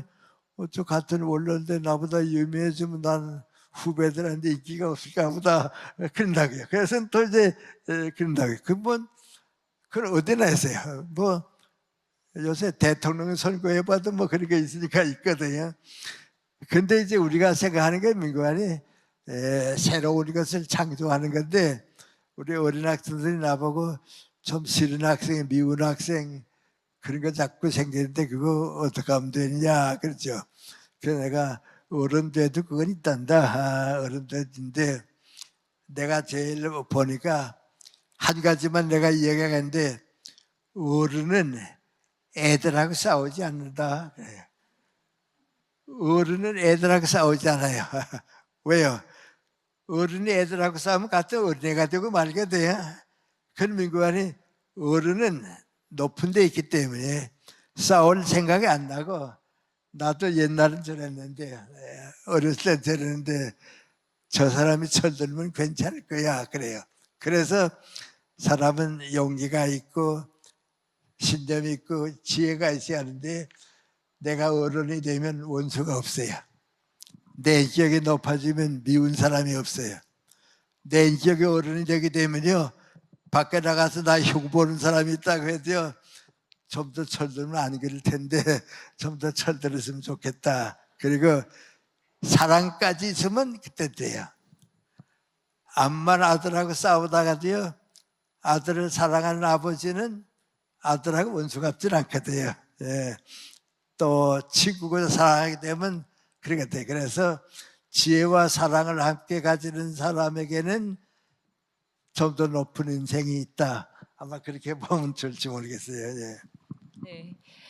인격이 어른이 되고 또 삶의 가치를 알게 되면 지혜가 생긴다라는 말씀 감사합니다. 또 객석에서 질문을 받았었는데요. 저희 대학생들이 많이 하는 고민인 것 같아요. 대학 졸업을 앞두고 사회에 나갈 준비를 하고 있는데 그런데 자화상이 쉽게 그려지지 않는 그런 경우들이 있습니다. 교수님께서는 대학생 때 어떤 고민을 하시고 어떻게 사회생활을 시작해야겠다 이렇게 결심을 하셨는지, 이 선택의 기로에서 무엇이 가장 중요했는지 저희 학생들에게 한 말씀 부탁드립니다. 아까 제가 그런 얘기 조금 비추었을 것 같은데요. 내 친구들이랑 쭉 보게 되면 사회는 어떻든지 내 생각과 내 뜻이 옳으니까 그렇게 살겠다 이렇게 생각하는 사람은 인생을 좀 고달프게 살아요. 왜냐하면 사회학을 하고 괴리가 생겨서 그러니까 고달프게 생기고요. 또 나하고 사회하고 잘 타협했으면 좋겠다 하는 사람은 행복하게 사는데 창조하지는 못해요. 그러면 어떻게 살아야 하느냐? 우리 사회가 오늘 이만한 위치에 있는데 이 사회를 좀 더 높은 사회, 좀 더 가치 있는 사회로 만들어 가야겠다. 그래서 더 높은 가치를 창조해 주는 노력, 그 가진 사람이 지도자가 되고 실천하는 사람이 존경을 받는 지도자가 되고 아마 그렇게 생각하는 게 좋을지 모르겠네요. 예. 네, 더 높은 가치를 창조하는 그런 삶을 강조해 주셨습니다. 자, 그리고 또 이런 질문도 들어왔어요. 지금 앞서 말씀하신 것 중에 신사참배 문제로 학교를 안 가셨다는 말씀도 해주셨는데, 지금 일본과 우리나라의 관계, 가까웠다 멀어졌다를 계속 반복하는 그런 느낌도 듭니다. 일본과 우리와의 관계 설정이 어렵다는 학생들에게는 어떤 말씀을 해주실 수 있을까요? 이전은 어느 정도 좀 해결이 되지 않았나 싶어요. 해방 직후에는요, 친일파하게 되면 일본 사람들보다도 더 나쁜 사람으로 봤고요. 또 역사적 잘못도 저질렀거든요. 거기에 이제 뭐 들어가 있는 거 아니? 원수는 갚아야 한다. 원수를 갚아서 이겨야 우리가 된다. 그 잠재적인 생각이 쭉 있거든요. 나도 이제 일제시대에 좀 억울하게 살았기 때문에 그런 걸 느끼거든요. 그러다가 이제 세월이 좀 지나고 사회 수준이 좀 올라가게 되면 원수를 갚기 위해서 악을 악으로 갚으면 결과가 어떻게 되는가? 두 사람 다 망하죠. 나는 이 원수가 갚고 또 원수가 악을 악으로 갚게 되면 두 사람 다 망하게 돼요. 근데 그거에 없을 것 같은데 민족사의 감정도 개인의 감정과 비슷하니까 원수를 갚아야 하는 게 있거든요. 근데 지금 그 때문에 제일 불행해지는 나라가 중동이에요. 저거 이스라엘 사람들하고 이슬람 사람들하고 전쟁은 몇백 년 됐는데 앞으로도 몇백 년 될 게요. 왜냐하면 그 이슬람교 자체가 뭔가니 이는 이로 갚고 너는 눈으로 갚으라고 원수는 갚아야 된다고 하는 거거든요. 근데 그렇게 되면 다 함께 망하죠. 다 무너지죠. 그래서 이제 미안합니다. 이제 나도 이게 조금 솔직히 내가 고백하는데요. 일본 가서 5년 동안 일본 대학생들하고 같이 공부했는데 친구가 없어요. 왜냐하면 그때 일본 사람들은 친구가 되려고 해도 안 되거든요. 근데 지금 생각해 보면 그건 내 잘못이에요. 왜냐하면 그때 내 생각이 높아졌으면 친구를 만들었겠는데요. 그걸 못 만들었거든요. 그래서 우리 기독교가 얘기하는 게 민구안이 원수를 갚는 게 아니고 선으로 악을 이겨라. 선으로 악을 이겨라. 그렇게 되면 이제 무엇을 우리가 말하느냐, 우리 친일파 얘기 지금도 많이 나고 문재인 대통령 때도 지금도 우리 민주당에서는 일본하면 원수 갚을 나라라고만 생각하고 있게 돼요. 그러면 우리도 마찬가지 되거든요. 그래서 더불어 사는데 선한 측이 악한 측을 이기게 되는 때가 되면 해결돼요. 그래서 나는 우리 한국 국민의 수준이 올라가야 돼요. 높아지게 되면 일본보다 더 높은 데 가면 되는데 그 좀 미안한 얘기인데 일본 사람들이 이제 한국하고 가까워지려고 하다가 우리 경제가 자꾸 올라가니까요. 제철 회사도 포철이 생기면서 일본보다 우리가 앞서고요. 조선업도 일본서 하댔는데 인건비가 우리가 싸니까 우리가 올라가고 삼성그룹에서 반도체도 지금 우리가 올라가니까요. 일본 국민들이 어떻게 사는 거 아니? 저거 한국에 점점 저러다가는 우리보다 더 잘 살게 되면 어떡하나 말이죠. 그게 잠재적으로 있어요. 그러니까 쉬운 문제는 아닌데 그래도 원칙은 민구하니 어른은 애들하고 싸우지 않은 것과 마찬가지로 우리가 일본보다 모든 점에서 앞서자. 앞서고 같이 살자. 그래서 아시아를 세계를 여유 있게 만들자.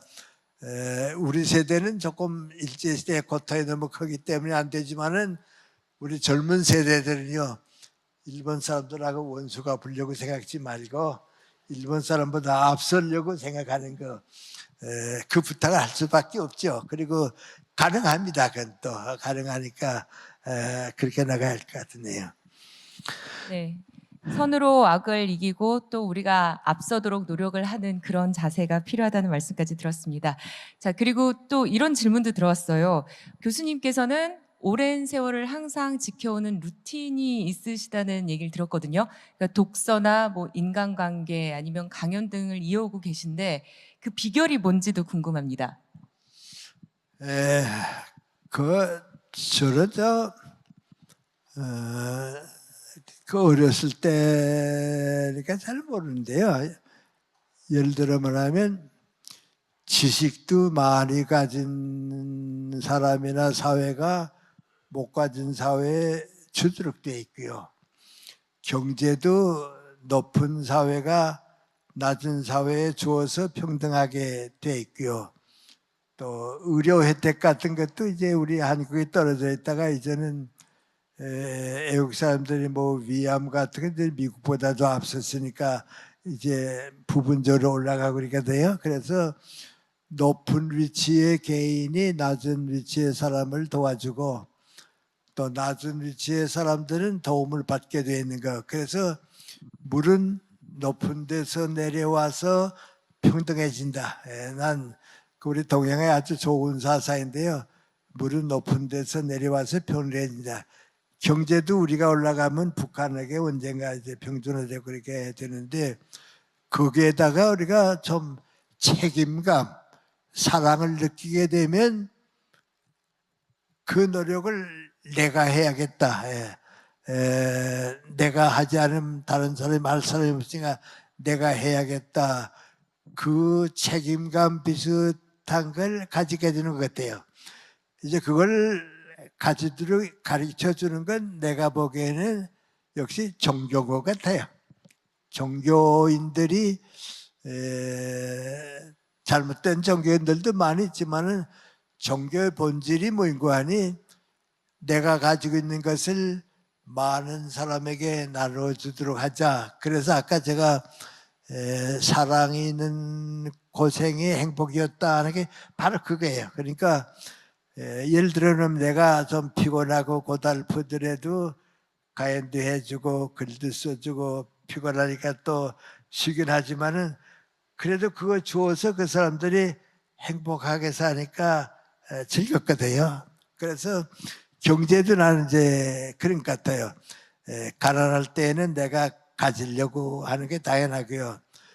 일을 사랑하게 되면 함께 사는 것도 당연하다가 이제 좀 더 이제 우리가 경제적 여유가 있게 되면 주는 사람이 더 행복하거든요. 그래서 나보고 좀 이렇게 피곤하고 좀 어렵고 그렇지만 이렇게 열심히 뭐 글도 써보고 가연도 해보고 그 원동력이 어디에 있느냐. 그런데 내가 도와줬으면 그 사람들이 행복하니까 내가 주면 그 사람들이 행복해지니까 내가 행복해지려고 생각하는 게 아니고 그 사람들을 행복하게 하니까 내가 더 행복하더라.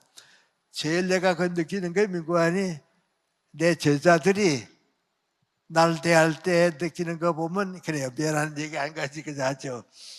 얼마 전에 내 제자가 우리 대학에서 상을 좀 받게 됐어요. 사회적으로 좋은 일 많으니까 상을 받게 되는데 난 내 제자니까 축하해 주러 가야겠다. 그래 가서 이제 늦은 가을이에요.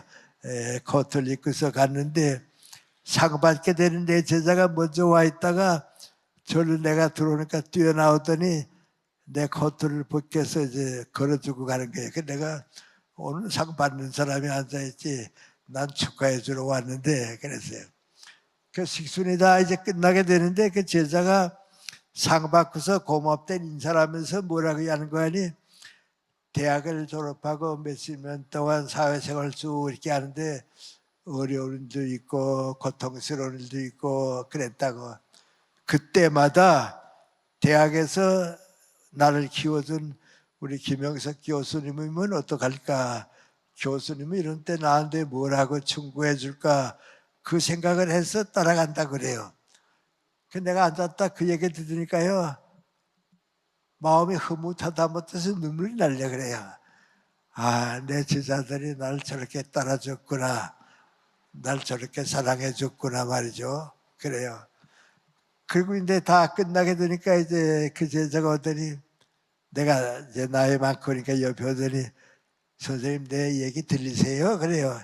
듣지? 그랬더니 제가 선생님 바바리 코트 저게 걸어드리는데요. 봉투지 하나 넣어드렸어요.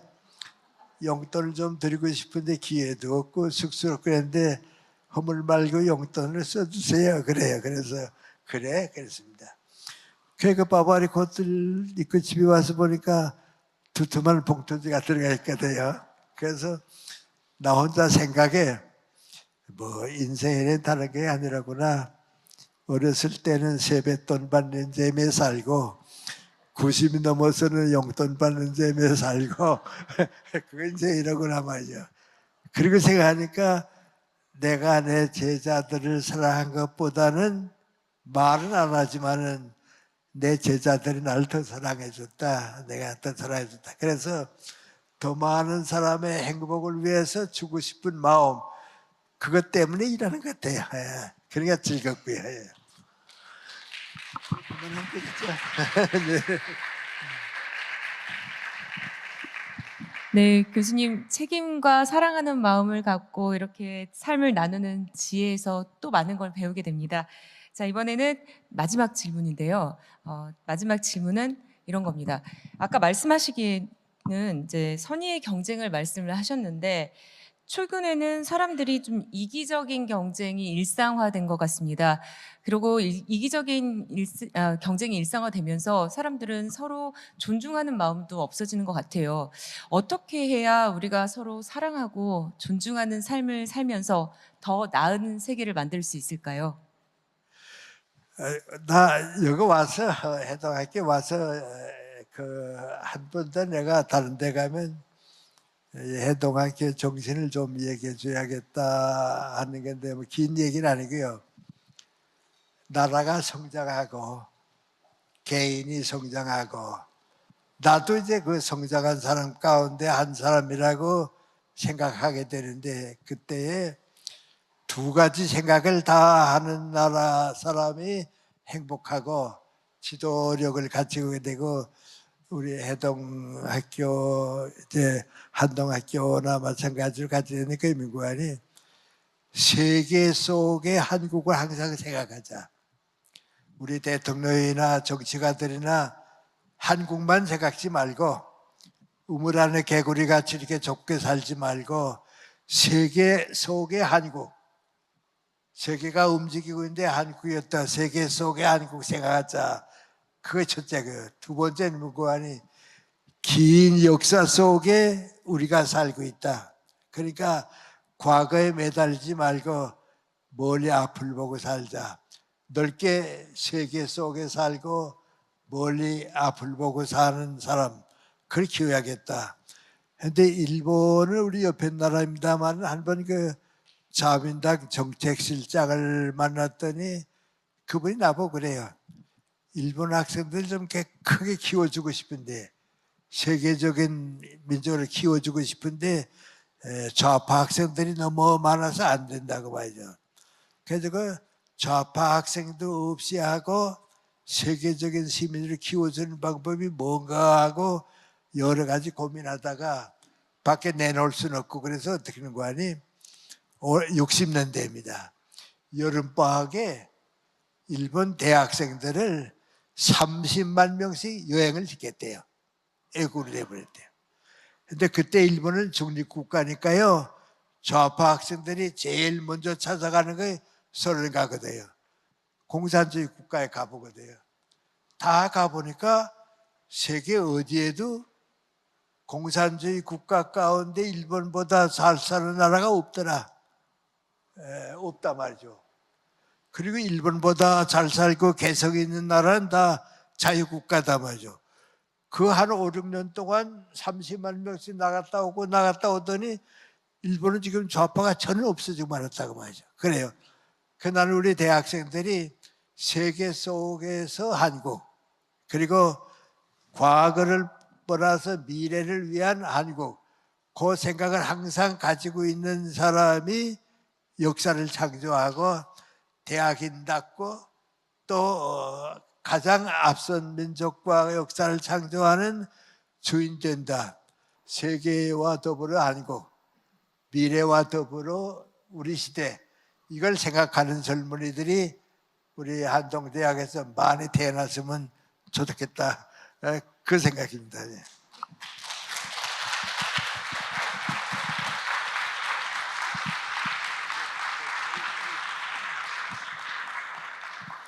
네, 여러분 김영석 교수님께 지혜와 사랑을 많이 배운 것 같은 그런 시간이었습니다. 주옥 같은 말씀 감사합니다. 다시 한번 박수 부탁드릴게요.